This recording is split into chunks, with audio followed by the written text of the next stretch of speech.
ফিসুতহান সমার্থক অনুরূপ একই মূলগণুল চাঁদা মালামাল সস্তা। যারা এই অর্থটি করবেন তারা এই প্রশ্নে ভুল করে থাকবেন, কেননা তখন আমাদের অর্থ আলাদা, তখন উত্তরও আলাদা হয়ে যাবে। এখানে এই চাঁদা শব্দটি দ্বারা সস্তা এটা বোঝানো হয়নি, কিন্তু আমরা বেশিরভাগই শিক্ষার্থী আমরা সস্তা পড়েছি, এই চাঁদা দ্বারা সস্তা পড়া হয়েছে। তাহলে এই চাঁদা দ্বারা এখানে কি বোঝানো হয়েছে? এই চাঁদা দ্বারা মূলত এখানে প্যাকেট করা বোঝানো হয়েছে। প্যাকেট করা, কিভাবে এটা প্যাকেট করা বোঝালো সেটা একটু আমরা জানবো। দেখেন, আমরা যদি প্রশ্নের দিকে লক্ষ্য করি তাহলে বলা হচ্ছে মূলগণন। এই মূলগণ দ্বারা একটা নির্দিষ্ট সংখ্যক পণ্যের নাম উল্লেখ করা হয়নি, বলা হচ্ছে মূলগণন।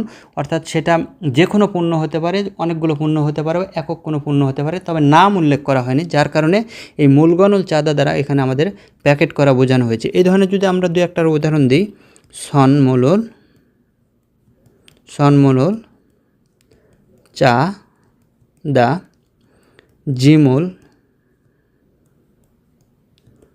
চাঁদা, তাহলে এখানে সনমূল চাঁদা দ্বারা উপহার প্যাক করা বোঝালো এবং জিমূল চাঁদা দ্বারা এখানে মালপত্র গুছিয়ে নেওয়া প্যাক করা বোঝালো। দেখেন, প্রত্যেকটা জায়গাতে কোনো নির্দিষ্ট নাম বলা হয়। সনমূল মানে কি? যে কোনো উপহার হতে পারে। জিম মানে কি? যে কোনো মাল হতে পারে। সেটা নির্দিষ্ট কোনো একটা জিনিসের নাম বলা হয়নি।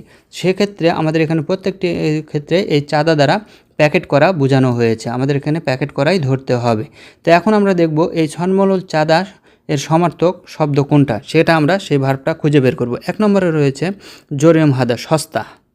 এই শব্দের অর্থ হচ্ছে সস্তা। তাহলে কি, আমরা যদি এই চাঁদা দ্বারা যদি হলো সস্তা ধরতাম, তাহলে ফিসুতহান বলার কারণে এখানে আমাদের কিন্তু এটার সমার্থক হওয়ার কারণে সঠিক উত্তর হতো। যেহেতু এখানে এটা দ্বারা প্যাকেট করা বোঝানো হয়েছে, প্যাকেট করা, সেহেতু এখানে এটা আমাদের সঠিক নয়, এটা আমাদের ভুল। 1 নম্বর, তাহলে আমরা ভুল পেলাম। 2 নম্বরে দেখেন বলা হচ্ছে সাদা। সাদা শব্দের অর্থ হচ্ছে ক্রয় করা, কিন্তু আমাদের এখানে বলা হচ্ছে চাঁদা প্যাকেট করা, আর 2 নম্বরে হলো সাদা ক্রয় করা। দুটা আলাদা কথা, আলাদা বিষয়। যদিও শুনতে অনেক সময় চাঁদা সাদা অনেকটা কাছাকাছি মনে হয়, কিন্তু মনে রাখবেন দুটা আলাদা বিষয়, যার কারণে এখানেও এটা আমাদের সঠিক নয়, এটা ভুল। 3 নম্বরে বলা হচ্ছে ফোজাং হাদা, অর্থাৎ প্যাকেট করা।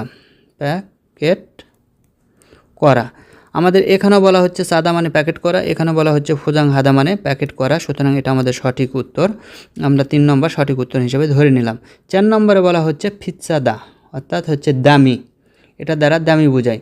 যদি আপনারা এটা সস্তা ধরতেন আর এখানে যদি বলা হতো ফান্দে, বিপরীত, অর্থাৎ ফিসুতহান না বলে, তখন আবার এই ফিৎসাদা হলো সঠিক উত্তর হতো। যেহেতু এখানে চাঁদা দেওয়া সমার্থক চাওয়া হয়েছে, সুতরাং এখানে ফিৎসাদা বলা হয়েছে, এটাও এখানে সঠিক নয়, এখানে ভুল। তাহলে আমরা কি মনে রাখবো? এখানে মনে রাখবো যে একক কোনো পণ্যর নাম যদি উল্লেখ করে চাঁদা ব্যবহার করা হয়, তাহলে সেটা হলো সস্তা হবে। আর যদি এইভাবে যদি মূলগণ, সলমূল, জিম এইভাবে উল্লেখ করা হয়, তাহলে সেটা হচ্ছে